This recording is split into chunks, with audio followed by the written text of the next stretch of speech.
tudo consta. Vamos lá, vamos falar do grande governo que o amor venceu, e a tolerância e a pacificação vai vir, e o foco nos mais pobres, e na educação, tudo aquilo que o monstro genocida não fazia, né? O governo Lula bloqueia mais de 300 milhões de reais de verba para alfabetização, transporte escolar e bolsas de estudo. Decisão atinge principalmente recursos da educação básica e emendas de bancada, atraindo críticas e cobrança ao ministro.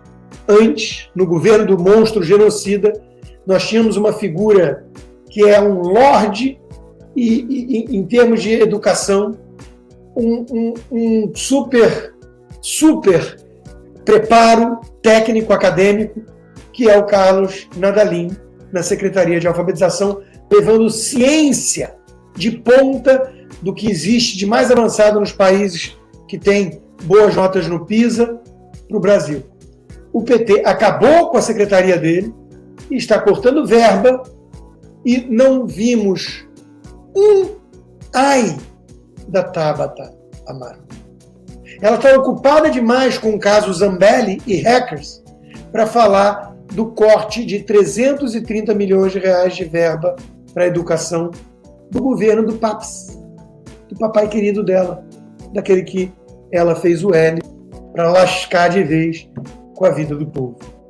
Mas a imprensa também não está empolvorosa, mas tem boquinha para turma. O ex-global Marcos Uchoa, que tem a constrangedora missão de fazer esse programa patético e sem audiência com o presidente corrupto, né? Ele conseguiu uma boquinha na EBC. Tem que pagar bem a turma que, né, aceita esse papelão de matar de vez sua reputação perante o povo para poder enganar a trouxa e aderir à patotinha vermelha, né? Olha só, o que me irrita no PT em relação a isso é querer a própria TV.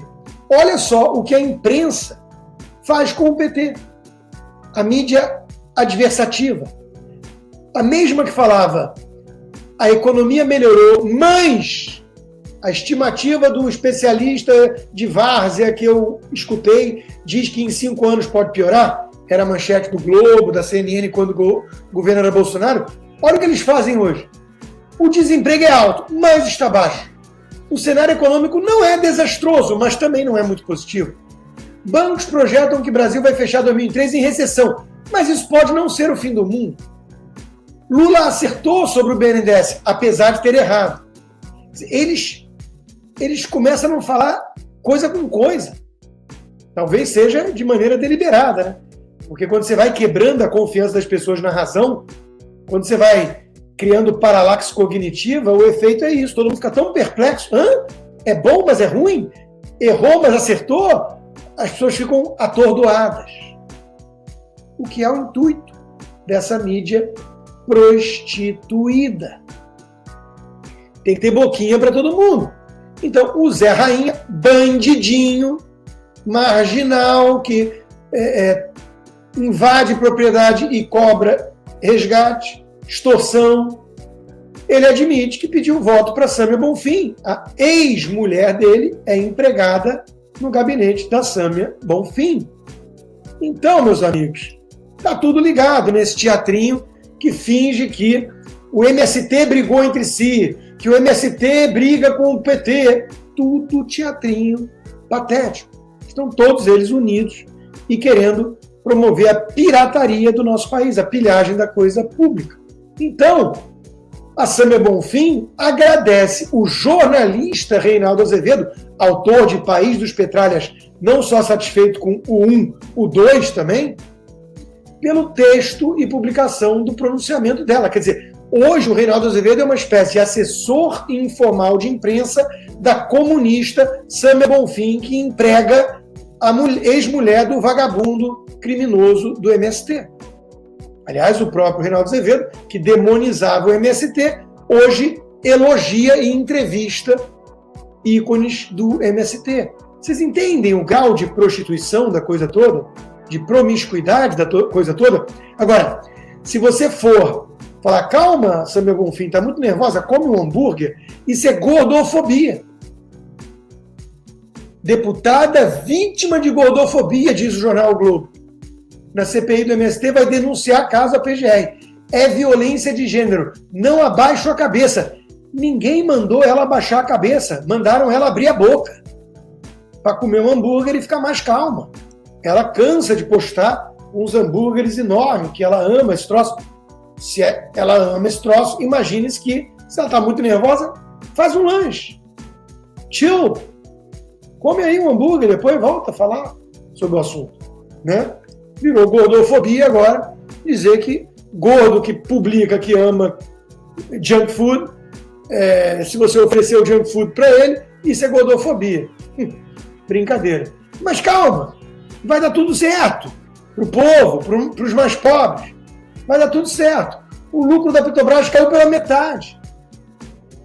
O PT mudou a política de preços. O lucro da Petrobras caiu pela metade. Mas está tudo certo. Né? Pobre não come gasolina, né? Aliás, nem precisa de gasolina, porque não tem carro.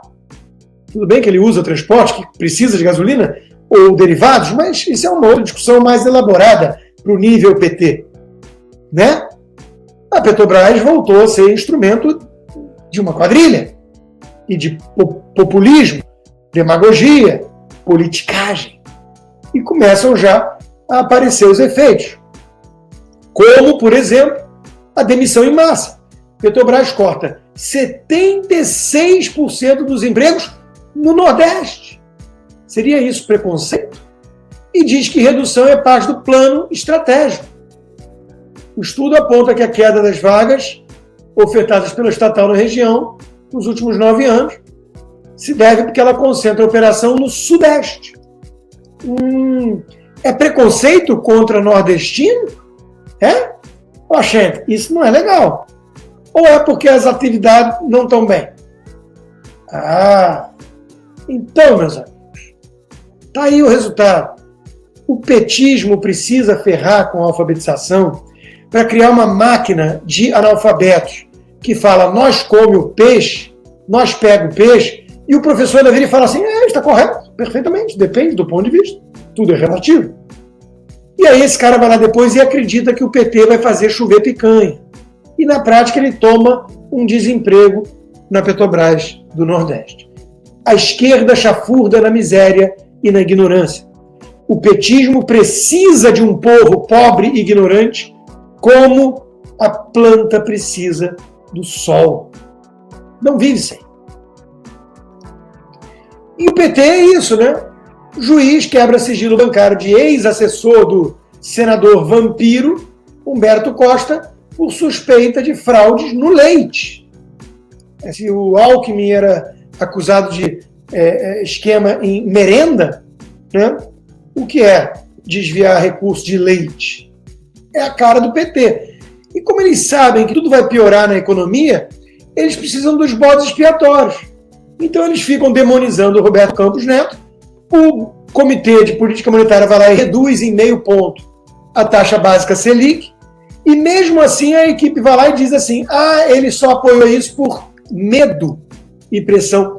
Eles se vangloriam de ter um Banco Central que eles consideram que estão subjugados. Os tomadores de decisão estão subservientes ao Planalto, que é o que eles querem em essência. Um Banco Central que seja um puxadinho do governo. Para quê? Para fazer politicagem monetária. Para inundar o mercado com dinheiro artificial, sem lastro, gerar uma bonança artificial e aparente, que vai cobrar um preço altíssimo depois por meio do pior imposto que existe, o inflacionário. Mas aí, eles já cooptaram as Forças Armadas, já colocaram mais um Zanin no Supremo, está tudo dominado, a casa é nossa. E aí é tarde demais. A Argentina está com 100% de inflação. E tem um risco muito grande da turma da Kirchner continuar no poder. Só tucano, boboca, pseudo-liberal, economicista, tipo Armínio, acha que crise econômica é sinônimo de troca de poder político. Só essas bestas quadradas pensam assim. Porque eles precisam entender que Cuba está aí há 50 anos. Venezuela está aí há 20 e tantos anos. E por aí vai. Então é o que diz o mestre Guzzo. Campos Neto é o melhor gestor público do Brasil. Isso é insuportável para o Lula. É a lembrança de uma reforma importantíssima, reconhecida pela FIT e por todos os investidores do mundo, que foi feita no governo Bolsonaro. O governo Bolsonaro deu independência ao Banco Central e colocou um cara sério e competente como Campos Neto. Isso para o PT é inadmissível. Então diz o Guzzo, no Brasil de Lula, do PT e dos economistas de esquerda, Campos é amaldiçoado todos os dias como responsável único e direto por todos os problemas que possam existir na sociedade. Mas é porque eles precisam do bode expiatório. Eles sabem que tem uma crise contratada.